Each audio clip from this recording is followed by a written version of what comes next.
Ladies, young ladies and gentlemen, good evening to all of you. In international news headlines, there is very, very good news for Mali.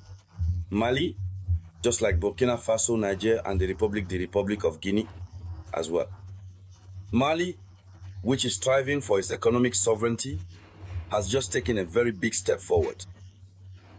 A very big step by wresting the exploitation of Malian gold from the hands of the Europeans, notably the United Kingdom and others, the United Kingdom, Canada, and to some extent, South Africa, to ensure that from now on, gold mining is properly regulated and that the gold is processed locally, that the gold is processed on site, and that Mali can have transparency regarding its money, its gold. And in addition, this allows Mali to create jobs.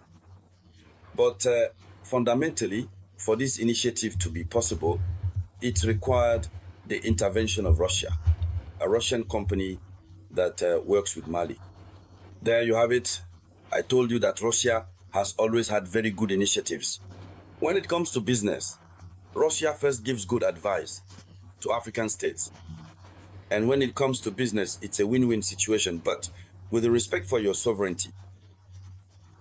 In Mali, the company belongs to Mali, but it operates with the expertise and resources of a Russian company.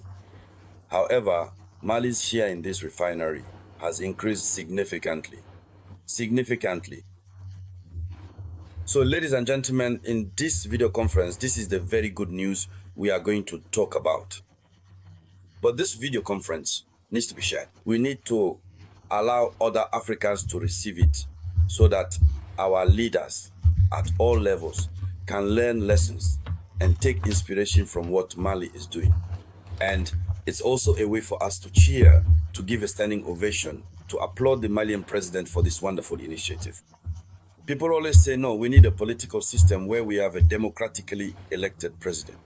But the miracle is that it's the presidents who are not democratically elected who are taking actions different from those taken by democratically elected presidents. Those who are not democratically elected are fighting to develop their nation.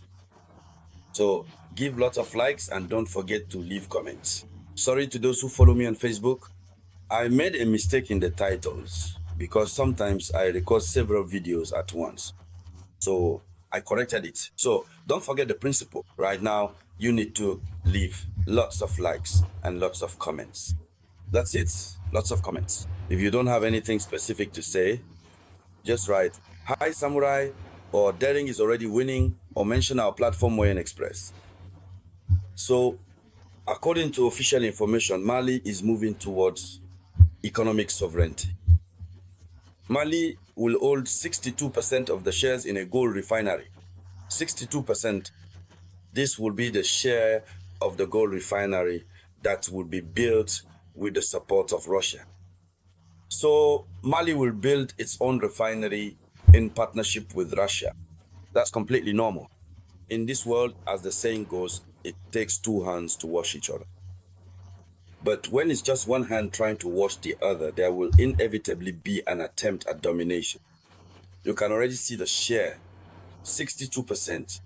It's not even 50%, not 50%, not 55%, but 62% that goes to Mali.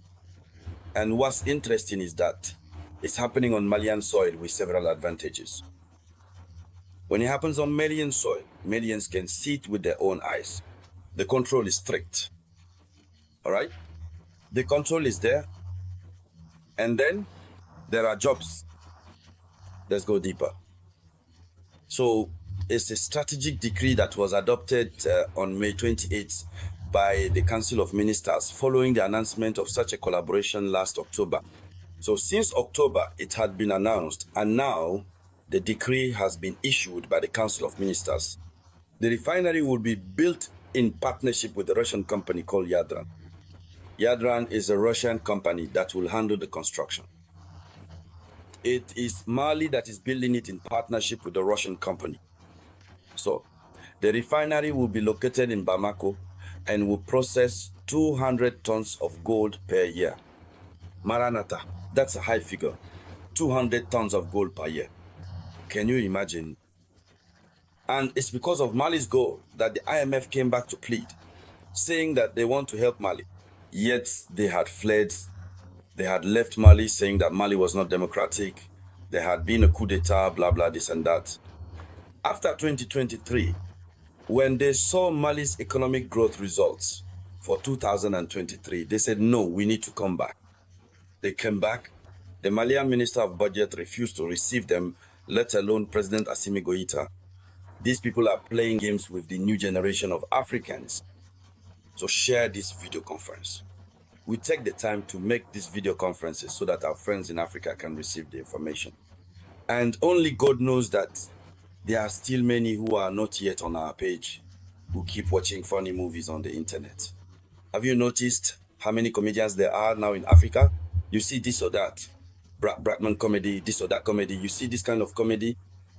That's what they encourage. Those who make comedies are given a lot of visibility. They are given a lot of views because they want us to keep watching like that. When we watch, we laugh.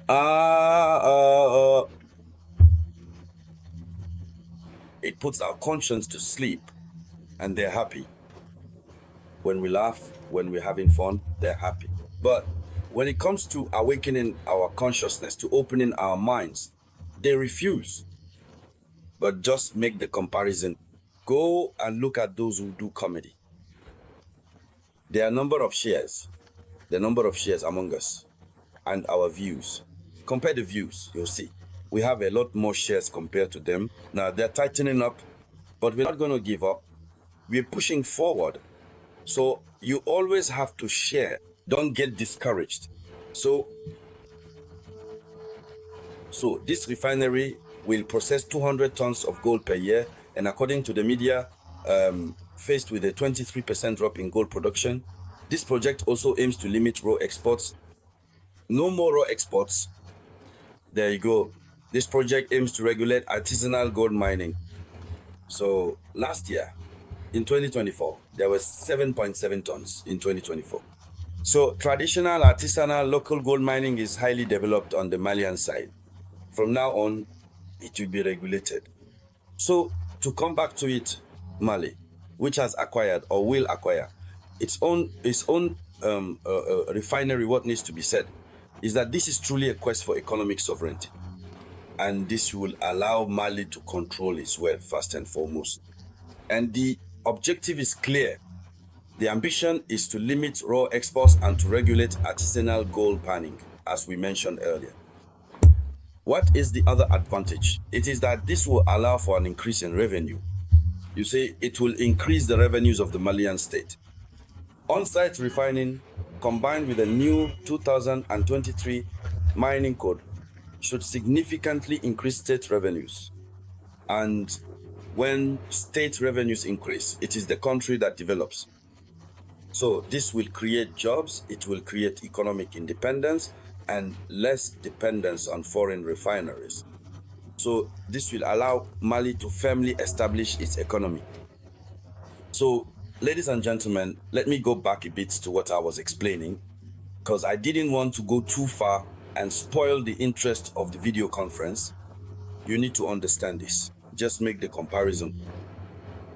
The goal of Westerners is to lull us to sleep. That's why I look at social media.